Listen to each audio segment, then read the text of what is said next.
Bonjour, bienvenue à bord du vol PMS 99 en direction des 24 heures du Mans. La température extérieure est de 8 degrés. Et oui, on est dans la Sarthe et ça caille.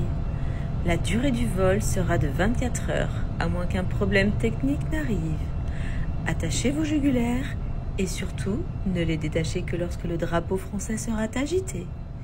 Nous vous souhaitons un excellent vol en notre compagnie. Bonjour Hugo. Alors, médaille de bronze en championnat du monde WSSP 300 en 2022, champion de France en 2017, je crois que tu avais 16 ans et c'est ta première participation aux 24 heures du Mans, donc comme ça je lui ai pas mis du tout la pression. Alors écoute, est-ce que tu peux nous donner justement un petit peu ton premier ressenti par rapport à cette première participation? Ouais, salut à tous. Non, pas de pression pour ces premières 24 heures, sûrement je pense quand même un petit peu au moment du départ, mais surtout voilà, l'objectif de la semaine c'est de prendre de l'expérience.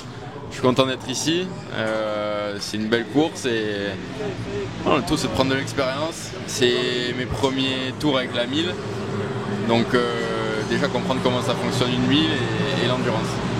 Bon, moi j'ai vu quand même, vu les chronos, je trouve que la prise en main de la 1000, ça a l'air de plutôt pas mal se passer. Il me semble que du coup Loïc qui est le team manager de l'équipe, vous avez fait votre première course ensemble, si je me trompe pas, toi sur une Piwi et lui sur une 125 YZF. Est-ce que c'est pour ça que du coup tu as accepté la mission de venir dans la team? Ouais, du coup course ensemble, oui et non. On n'était pas mélangés. Moi je faisais sur la piste de karting et lui sur la grande piste à Alès. Et c'était pendant le même week-end, donc oui on a commencé les courses le même week-end. Et non, les vols PMS c'était pas très cher du coup. Du coup j'ai pris la compagnie à moins cher, non, je rigole. Bien sûr je rigole. Non, c'est ouais, avec Loïc un bon pote depuis qu'on est gamin, donc non, l'opportunité elle était là, donc je l'ai saisie parce que j'avais envie de la saisir et donc bon, c'est très sympa. On sent en tout cas qu'il y a vraiment un état d'esprit assez familial, pote, et c'est ça qui est chouette. Et c'est aussi un peu ça l'endurance. Bah écoute, en tout cas, on te souhaite vraiment de prendre énormément de plaisir sur cette première course. Et puis surtout, d'aller au bout des 24, c'est quand même ça l'objectif principal aussi. Bonjour Philippe. Bonjour. Alors, dis-moi, il paraît que toi, tu es un peu, quelque part, un peu le Clément Ader de ce projet. Clément Ader, c'est quand même un peu l'inventeur de l'avion. Ce que je veux dire par là, c'est que tu es celui qui a créé la team PMS 99.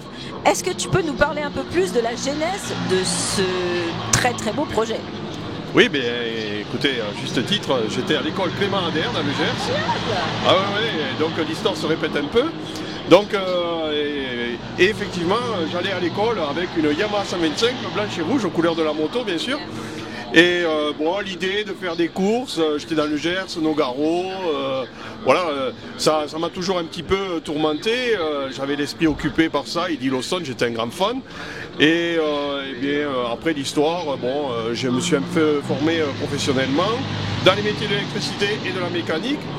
Mais j'étais plutôt axé sur l'électricité et puis après par passion je suis venu tout simplement à la moto, sur route. Mais bon, le choix était vite fait dans ma tête, c'était la piste quoi, oui. Justement, j'ai une petite question par rapport à ça, parce qu'on m'a dit que tu étais fraîchement retraité du guidon, d'accord, et que tu avais quand même derrière toi un beau parcours avec quand même, il me semble, 2 titres de vice-champion de France sur une Ducati. Ça c'est un homme de goût, c'est moi qui vous le dis. Est-ce que tu peux justement rapidement nous raconter ce beau parcours? Mais oui, effectivement, sur la Ducati, c'est la moto qui m'a un peu remis le pied à l'étrier. Bon, avant ça, j'étais quand même Yamaha, faut le dire, avec quelques années en super sport, ça m'a permis de me former un peu. Et puis par la suite, je suis revenu en European Bike et un petit peu dans l'endurance, avec, et Loïc, je voulais un peu, puisque Loïc faisait la Coupe 400, mon fils, là. Loïc, on va vous en parler tout à l'heure, on va pas tout vous dire maintenant, on va vous en parler tout à l'heure. Et donc, je m'occupais un peu plus de lui, bien sûr. Et il a toujours été, il m'a stimulé pour l'endurance et moi j'en avais vraiment envie. Mais je pense que si j'aborde vraiment le sujet, ça va étouffer l'autre. Donc, on va lui laisser un petit peu de suspense nous raconter aussi. En tout cas, vraiment, on souhaite à toute l'équipe d'aller vraiment jusqu'au bout de cette course. On a hâte et puis je pense que de toute façon, on va se revoir pendant tout le week-end parce que c'est quand même toi qui risque de nous donner pas mal d'informations sur les résultats et en l'occurrence des premières qualifications cet après-midi.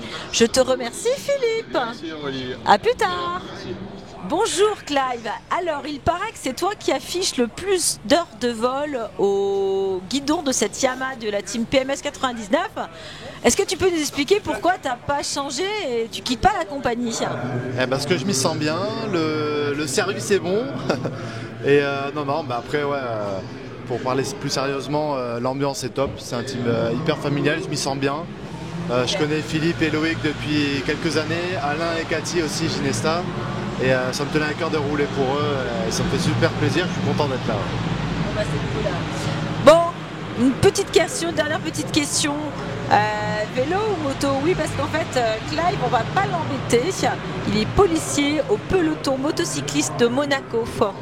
Ah, effectivement, ça fait 3 ans que je suis au peloton moto à Monaco. Donc j'aurais peut-être tendance à dire que je préfère la moto. Mais j'aime bien le vélo aussi, par chez moi il y a des belles routes et tout, c'est sympa, puis pour la condition physique c'est pas mal. Bon bah c'est cool, écoute en tout cas, on te souhaite vraiment de t'éclater, de vraiment t'amuser sur ces 24 heures et de profiter vraiment à fond.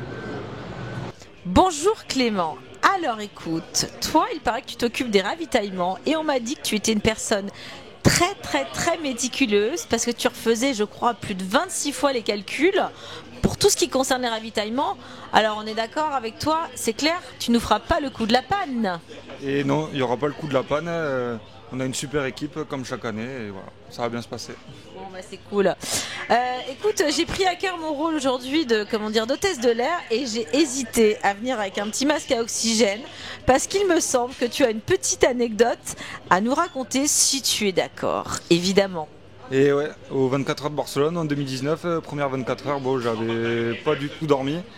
Et après la course, je me suis évanoui. Bon, écoute, moi je pense que du coup sur ce, je te ramène une prochaine fois une pomme pote, évidemment à la banane. Je te remercie Clément. Ciao.